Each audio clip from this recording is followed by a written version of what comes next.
Όπως κάθε χρόνο για περισσότερο από μία 20 ετία, επισκέπτομαι ως προσκυνητής τη Χερσόνησο του Άθο και τις πιο πολλές φορές μετακινούμε πεζοπορώντας μέσα στη σχεδόν ανέγγιχτη φυσική ομορφιά των δασών που την καλύπτει. Ακολουθώ τα μονοπάτια και τα παλιά καλντερίμια που οδηγούν στα μοναστήρια, στις απόμακρες κήτες, στα κελιά, στα ερημητήρια της λεγόμενης ερήμου και στην κορυφή του Άθωνα.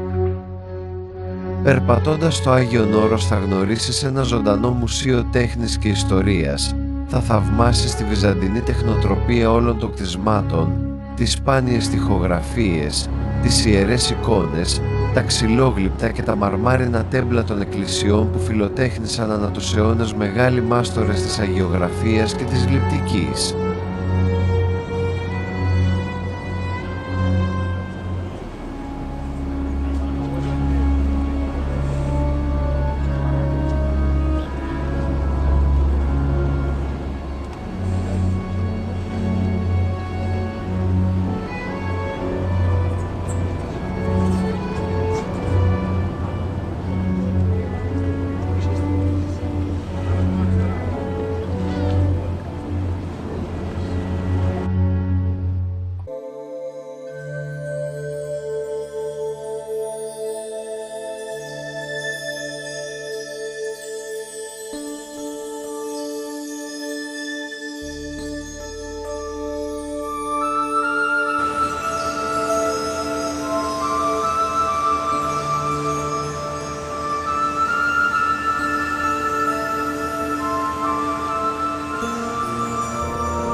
Βέβαια το Άθος δεν είναι μόνο αυτό.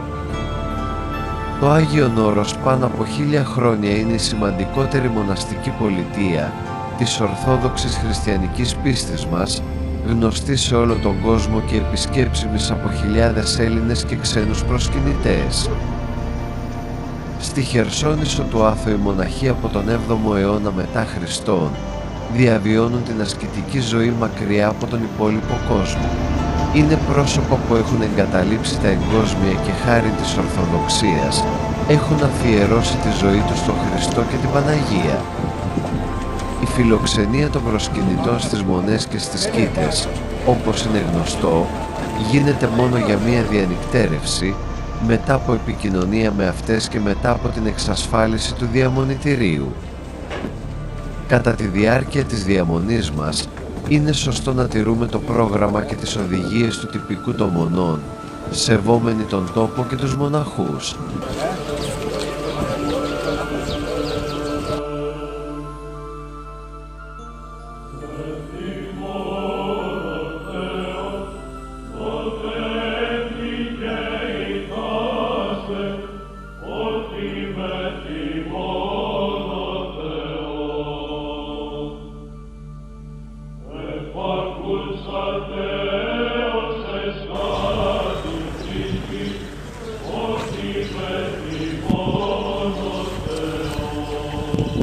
Η συλλογική προσευχή τελείται στους χώρους λατρείας με τη συμμετοχή όλων των μελών της κοινότητας. Το θεμέλιο της προσωπικής προσευχής είναι η αναφορά στο όνομα του Κυρίου. Όπως έλεγε και ο Άγιος Παΐσιος, με την αδιάλειπτη προσευχή και με την ευχή «Κύριε Ιησού Χριστέ, η Υιέ του Θεού ελεησόν με», ο νους του ανθρώπου αναπαύεται και αγάλεται και δεν τρέχει στα μάταια.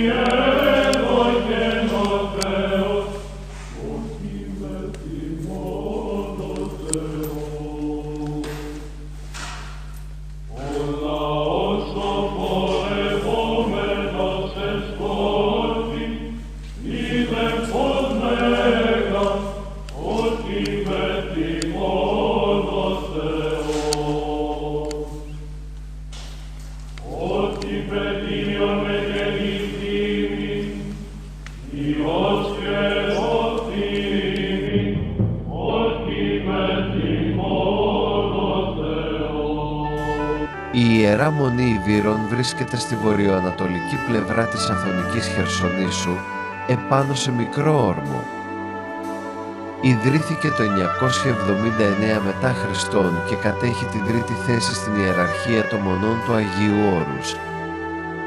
Κτίστηκε από τους Γεωργιανούς, Ήβυρες, μοναχούς Ιωάννη και Ευθύμιο, στη θέση όπου παλαιότερα υπήρχε η Μονή του Κλίμεντος, η οποία αναφέρεται και ως Μονή του Άθο.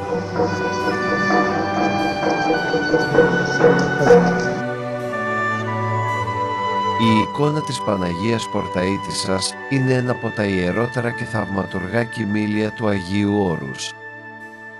Ο Όσιος Γαβριήλ, που είχε καταγωγή από την Ιβυρία, τη σημερινή Γεωργία και έζησε κατά τον 9ο αιώνα μετά Χριστόν, ήταν αυτός που έβγαλε θαυμαστός εκ της θαλάσσης την Εφέστεια, προστάτηδα, εικόνα της Παναγίας της Πορταΐτισσας, την τρίτη της διακαινησίμου του έτους 1004 μετά Χριστόν. Σύμφωνα με την αγιορείτικη παράδοση, η εικόνα της Παναγίας Πορταΐτισσας ήταν φυλαγμένη στην οίκαια της Μικράς Ασίας. Ήταν τοποθετημένη σε μία ιδιόκτητη εκκλησία από μία ευλαβή γυναίκα και το γιο της. Κατά τη διάρκεια της δεύτερης οικονομαχίας, στρατιώτες του βασιλιά Θεόφιλου του Οικονομάχου αντιλήφθηκαν την ύπαρξη της εικόνας και απείλησαν τη ζωή της γυναίκας. Την ίδια νύχτα, η γυναίκα τοποθέτησε την εικόνα στη θάλασσα, έτσι ώστε να τη σώσει από τα χέρια των οικονομάχων. Ο καθηγητής Θεοχάρης Παζαράς, σε μελέτη του για την εικόνα της Πορταΐτισσας, εστιάζεται στη λεπτομερή ανάλυση μίας άλλης μικρής εικόνας διαστάσεων, 33 επί 26,5 εκατοστών, που φυλάσσεται στο εικονοφυλάκιο της Μονής των Ιβύρων. Σε αυτήν παριστάνεται η θαυματουργή διαδρομή της εικόνας της Παναγίας της Πορταΐτισσας μέσα στη θάλασσα μέχρι να φτάσει στο Άγιον Όρος. Ο αγιογράφος σε αυτό το έργο του στηρίχτηκε στην παράδοση της θαυματουργικής έλευσης της εικόνας, όπως έχει καταγραφεί στα παλαιά χειρόγραφα του 16ου αιώνα που βρίσκονται στη Μονή των Ιβύρων. Εξετάζοντας την παράσταση της ελόγω εικόνας, παρατηρούμε ότι όλη η επιφάνεια της καλύπτεται από το Αιγαίο πέλαγος και τα παράλια του, αλλά με αντίστροφη κατεύθυνση, αφού στο πάνω μέρος της εικόνας είναι ο νότος και όχι ο βορράς, όπως απεικονίζεται σήμερα ένας συμβατός χάρτης. Εντυπωσιακό και το εικονίδιο στο κέντρο της σύνθεσης που ταξιδεύει στην ταραγμένη θάλασσα και παριστάνει την Παναγία βρεφοκρατούσα. Το εικονίδιο ακολουθεί τον τύπο της αυθεντικής εικόνας της Πορταΐτισσας, δηλαδή της Παναγίας της Οδηγήτριας στην παραλλαγή της Ελεούσας, που είναι γραμμένο στη νεότερη μεταλλική της επένδυση.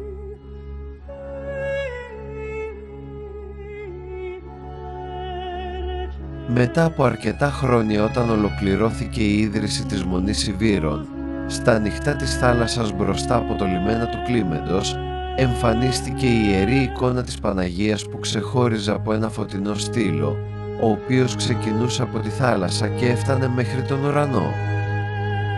Οι μοναχοί, όταν είδαν την εικόνα, προσπάθησαν να την πλησιάσουν, μα όσο την πλησίαζαν, αυτή απομακρυνόταν.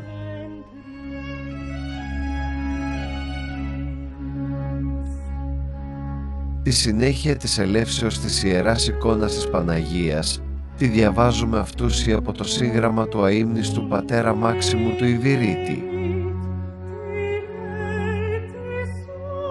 Εις τα όρια της Μονής Ιβύρων ασκητεύει ο Όσιος Γαβριήλ, τον οποίον διατάσσει η Θεοτόκος ως εξής: «Εν ονείρο, σύ θα κατέλθεις να παραλάβεις την εικόνα μου. Φέρεις το όνομα του νυμφαγωγού μου. Σε κρίνω άξιον. Θα βαδίσεις αφόβος επί του ύδατος. Ούτω και γίνεται. Βαδίζει τις θαλάσσης ο Όσιος, εξάγει επόμου την εικόνα προς έκπληξην και θαυμασμών και φόβων πάντων των παρισταμένων και βλεπόντων, οι οποίοι ψάλλοντες, δοξολογούντες και ευχαριστούντες στο Θεό και τη Δέσποινα, κατέθεσαν την εικόνα της ως μέγαν πλούτων εις των κεντρικών ναών της Μονής. Η εξιστόρηση της θαυματουργικής έλευσης της εικόνας της Παναγίας της Πορταΐτισσας στο Άγιον Όρος, όπως και το θαυμαστό γεγονός της μεταφοράς αυτής από τον Όσιο Γαβριήλ, με παρακίνησαν για να ψάξω και να βρω περισσότερα στοιχεία για τη ζωή και τον τόπο όπου ασκήτευε. Αρκετές πληροφορίες που υπάρχουν για τη ζωή του Οσίου Γαβριήλ του Ήβηρα, όσο και για τη θέση του σπηλαίου, τις άντλησα από συγγράμματα και μελέτες που έχουν γράψει αγιορείτες μοναχοί και άλλοι προσκυνητές. Σύμφωνα με τις γραπτές μαρτυρίες, Όσιος ασκήτευε ως ερημίτης σε σπηλιές.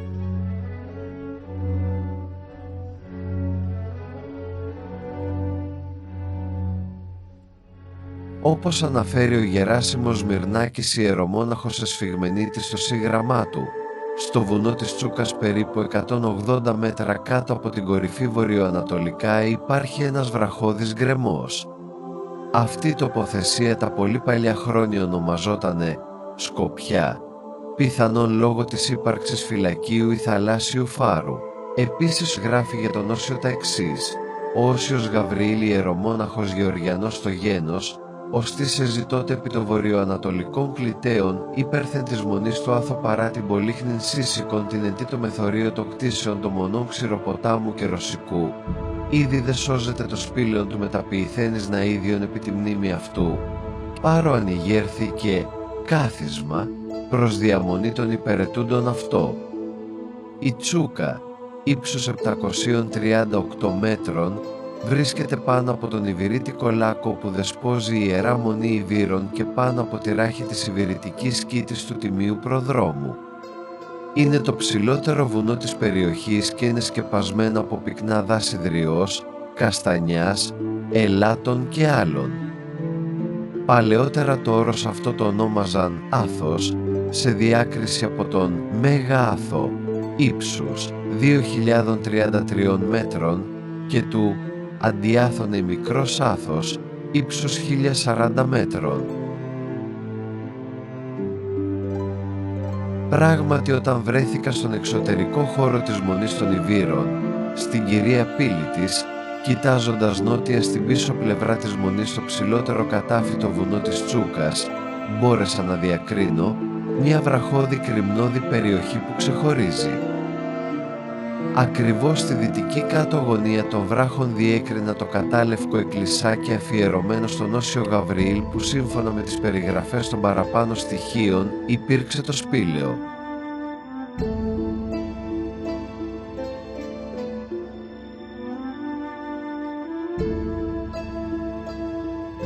Στη συγκεκριμένη διαδρομή, την πρώτη φορά που την περπάτησα, κινήθηκα μόνο με βάση τη χάραξη που είχα κάνει επάνω στους χάρτες, επειδή οι τότε πληροφορίες που είχα συγκεντρώσει ήταν σχεδόν μηδαμινές.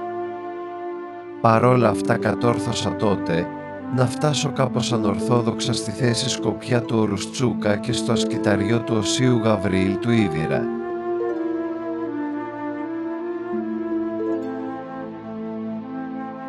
Το ξεκίνημα έγινε από τη θέση Σταυρός, που βρίσκεται στη διασταύρωση του αυτοκινητόδρομου που έρχεται από τη Δάφνη και συναντάει επάνω στη ράχη τον φαρδί χωματόδρομο, που βασικά αποτελεί συνέχεια του παλιού μονοπατιού, δρόμους του Μπέι Μπεϊλίδικος, και διατρέχει σχεδόν ολόκληρη την νοτιοανατολική κορυφογραμμή της Χερσονήσου του Άθωνα.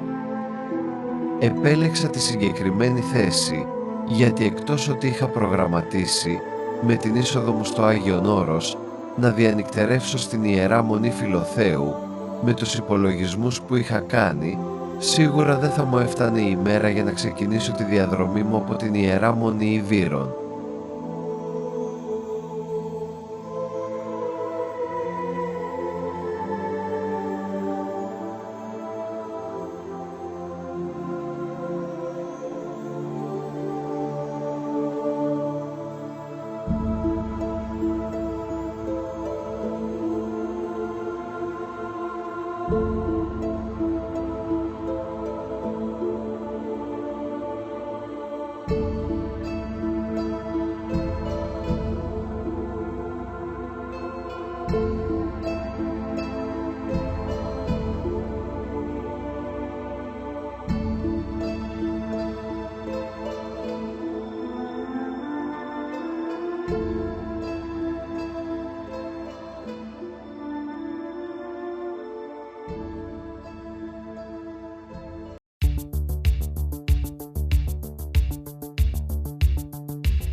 Στα σημερινά χρόνια μετά από τη θέση Σταυρός, νοτιοανατολικά πολλά κομμάτια του χωματόδρομου της κορυφογραμμής έχουν κατασκευαστεί με οπλισμένη τσιμεντόστρωση.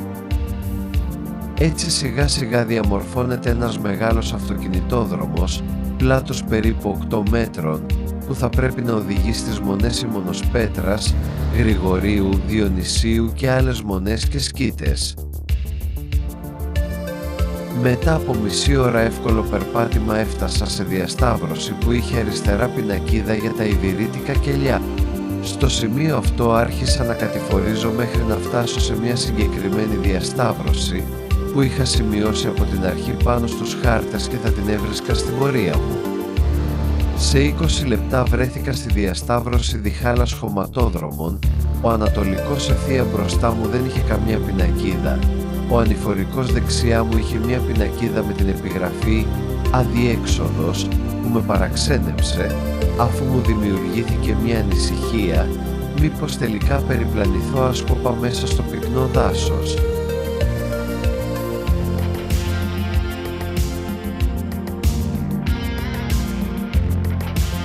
Ακολούθησα ένα δρόμο που πρέπει να διέξω. Τώρα εδώ βλέπω πιάνω σε μια ξύλινη καλή και ένα ανεμόμετρο.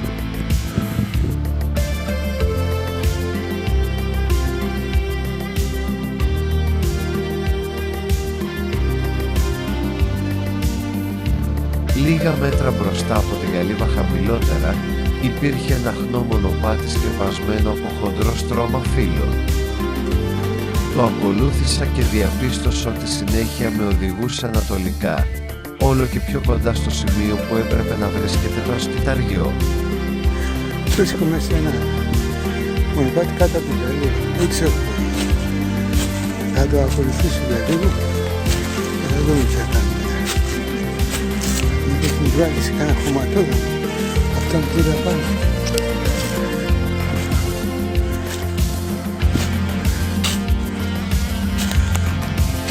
Η επόμενη κίνηση μου ήταν να προχωρήσω στην πλαγιά χωρίς να χάσω ύψος. Η ορατότητα ήταν περιορισμένη αφού το δάσος στην περιοχή αυτή είναι αρκετά πυκνό. Σε ένα σημείο της πορείας μου είδα δεξιά μου λίγο ψηλότερα από εμένα ένα χνό μονοπάτι που κατηφόριζε. Εκτίμησα ότι αυτό θα έπρεπε να είναι το σωστό μονοπάτι για το ασκηταριό και γι' αυτό το ακολούθησα. Εδώ υπάρχει μια διασταύρωση κάτω μονοπατού και το πάνω.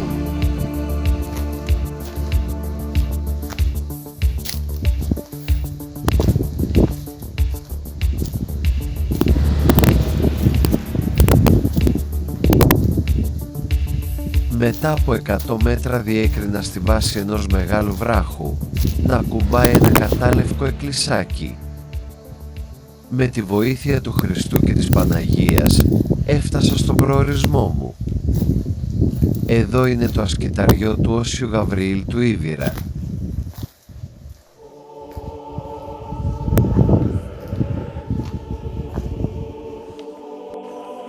Και εδώ ο βράχος αυτός είναι το σπήλαιο του Αγίου Γαβριήλ του Ιβηρίτη.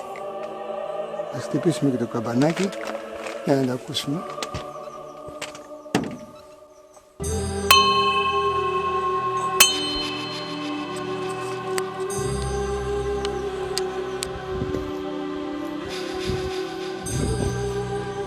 Στην επιστροφή μου από το ασκηταριό εντόπισα και ακολούθησα το αχνό και ανηφορικό μονοπάτι που δύσκολα μπορούσε κάποιος να το διακρίνει, επειδή μάλλον είχε να πατηθεί αρκετό καιρό.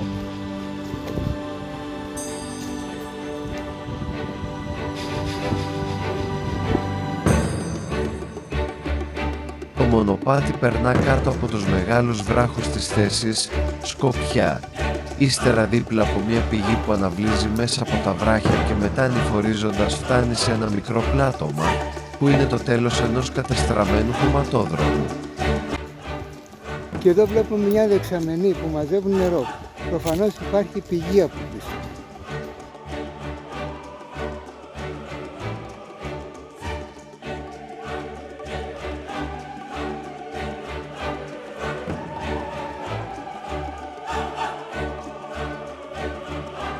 Από εδώ μπορείς να πας στο Εκκλησάκι και στο βράχο του Γαβρίλ, αλλά δεν έχει ούτε σημάδια ούτε τίποτα.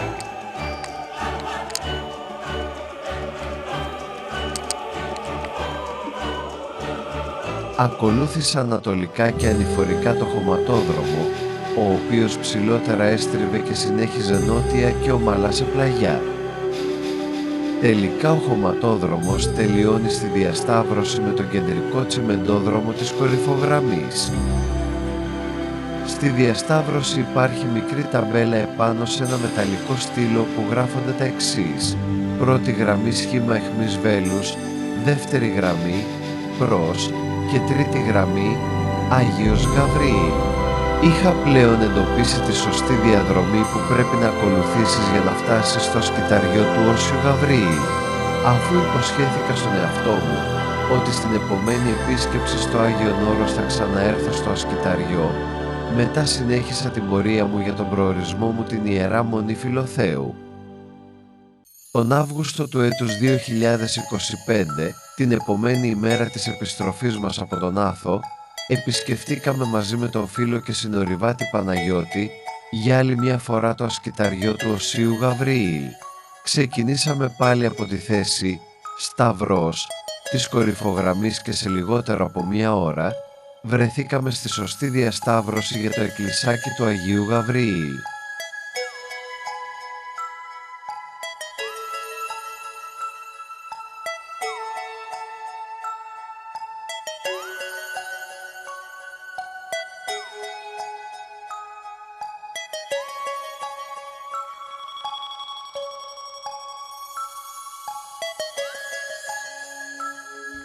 Αυτό είναι το πλάτωμα, το βλέπεις Παναγιώτη?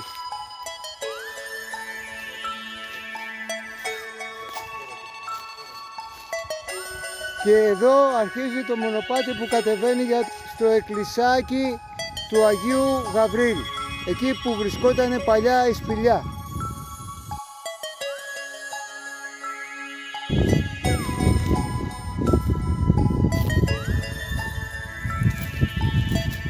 Είμαστε στο μονοπάτι. Πάμε για το εκκλησάκι.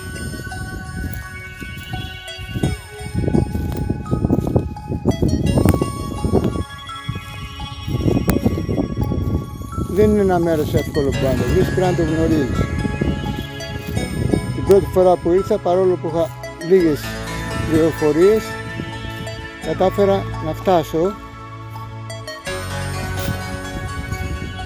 σύμφωνα με τις εκτιμήσεις που είχα κάνει από τις κάρτες, και μετά ακολούθησα αυτό το μονοπάτι ανωδικά.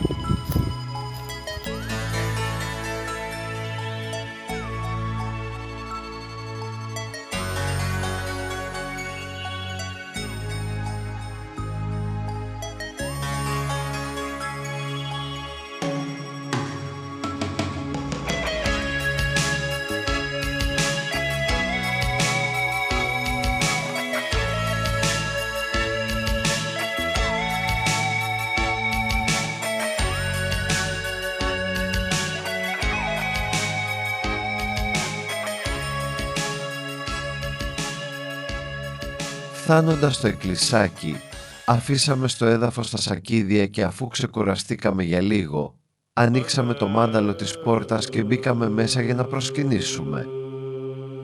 Στη συνέχεια προσευχηθήκαμε εκφράζοντας την πίστη μας, ευχαριστώντας τον Θεό τον Χριστό και το Άγιον Πνεύμα, τη Θεοτόκο Παρθένο και τον Όσιο Γαβριήλ, που μας αξίωσαν να βρεθούμε σε αυτή την τοποθεσία του Αγίου Όρους.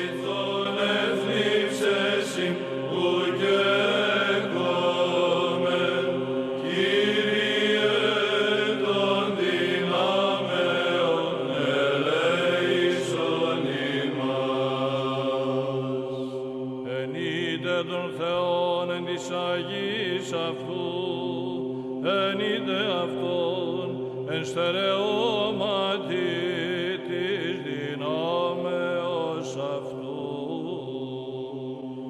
Κύριε των δυνάμεων, με θυμό γένου,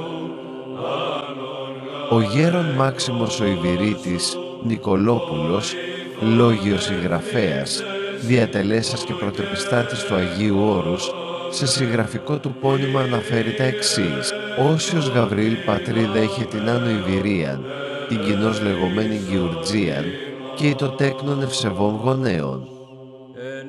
Περί της ηλικίας του και του τόπου ταφής του, ουδέν διεσώθη. Ίσως να ενεταφιάστη πλησίον του σπηλαίου, εις το οποίον ηγονίστηκε εδέχθη τας επισκέψεις της Υπεραγίας Θεοτόκου, καθότι εδώ μαρτυρείται η ανάδυσης ευωδίας και η εμφάνιση απλέ του φωτός σκέποντος στο σπήλαιον, το οποίον ενεσωματώθη στον νεόκτιστον ιερών ναών του». Ο ίδιος σε άλλη παράγραφο αναφέρει για τον Όσιο ότι «Ο Όσιος Γαβριήλ είχε προσέτει και έτερων σπήλαιων χειμερινών, νοτίως της Ιεράς Μονής των Ιβύρων, εις την τοποθεσίαν Αρτσογιάννη και διεγγύς του παραραίοντος χυμάρου, άνωθεν της θαλάσσης, προς την πλευρά του Λαβριωτικού Μυλοποτάμου».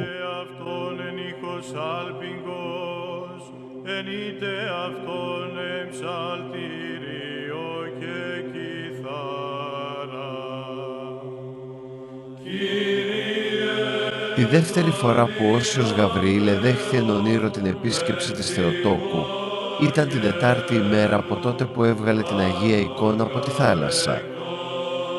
Ας διαβάσουμε τα γεγονότα όπως τα περιγράφει ο αείμνηστος πατέρας Μάξιμος ο Ιβηρίτης. Την επιούσιαν όμως δεν ευρίσκεται σε βασμία εικόνης των ναών, αλλά στη θύραν της Μονής. Την επαναφέρουν και τούτο επαναλαμβάνεται 3 φοράς, ότε παρουσιάζεται πάλιν η Παναγία στον Όσιο Γαβριήλ και του λέει «Να υπήσεις τον ηγούμενον ότι έφερα την εικόνα μου εις τη Μονή να φρουρώ και να διαφυλάτω εγώ το μοναστηριόν σας.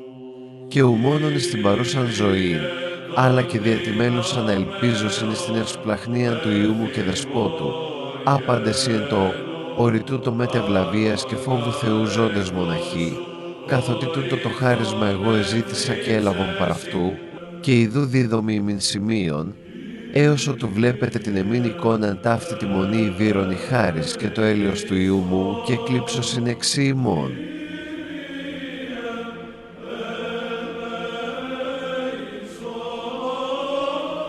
Το εκκλησάκι είναι κτισμένο επάνω σε μεγάλη τσιμεντένια βάση. Ολόκληρος ο σκελετός φαίνεται να είναι φτιαγμένος με οπλισμένο σκυρόδεμα, ενώ παράλληλα έχει επενδυθεί εξωτερικά με φύλλα λαμαρίνας βαμμένης με κατάλευκο χρώμα λαδομπογιάς. Επίσης η στέγη του είναι κυλινδρική από το ίδιο υλικό, με πέτρινο σταυρό στο μέσον της. Έχω την εντύπωση ότι πρόκειται για μια πολύ καλή και στιβαρή κατασκευή, ειδικά φτιαγμένη για να αντέχει σε αντίξωες συνθήκες σε αυτό το βραχώδες μέρος. Συνέχισα τη μικρή μου έρευνα στην ευρύτερη περιοχή, παρά την επικινδυνότητα των βράχων, δίχως να εντοπίσω εκεί κοντά άλλη σπηλιά, εκτός από κάποια μικρά πλατώματα στεγασμένα από φυσικό βράχο, βραχοσκεπές.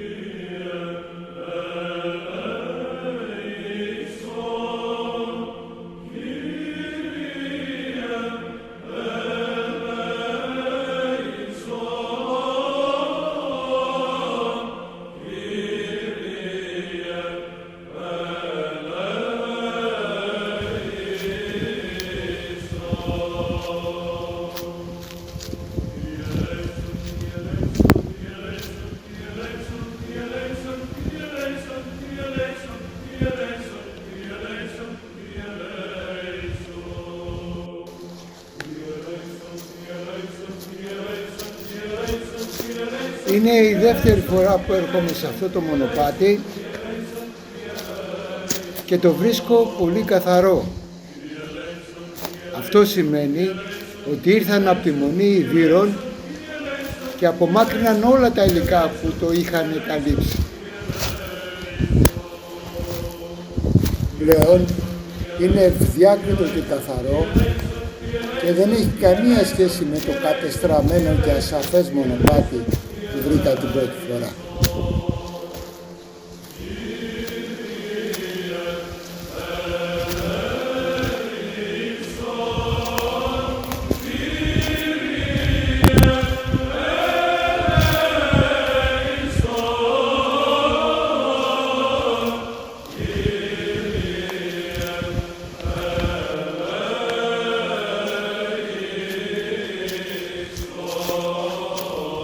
Τώρα μπορεί ο οποιοσδήποτε να το περπατήσει, πάντοτε όμως με προσοχή, γιατί ξεδιπλώνεται σε σχετικά απότομη πλαγιά.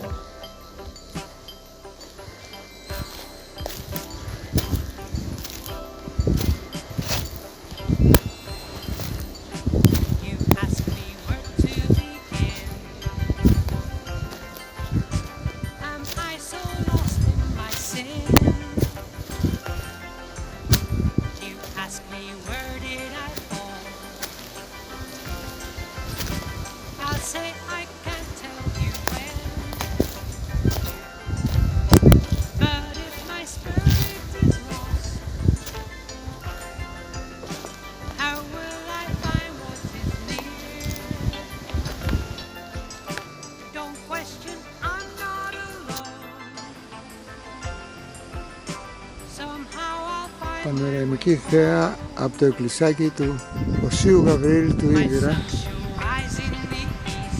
Μπροστά μας βλέπουμε τις καρδιές και στο βάθος πιο πίσω είναι η σκήτη του Αγίου Ανδρέα, η Σεράη. Πάμε πιο κάτω, βλέπουμε τη σκήτη του Ρητλιμουσίου.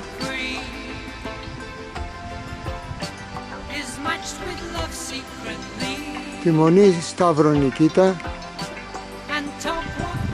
Καταλήγουμε εδώ στη θέση του λιμένα του Κνήμεντος, όπου βρίσκεται η Μονή των Ιδύρων.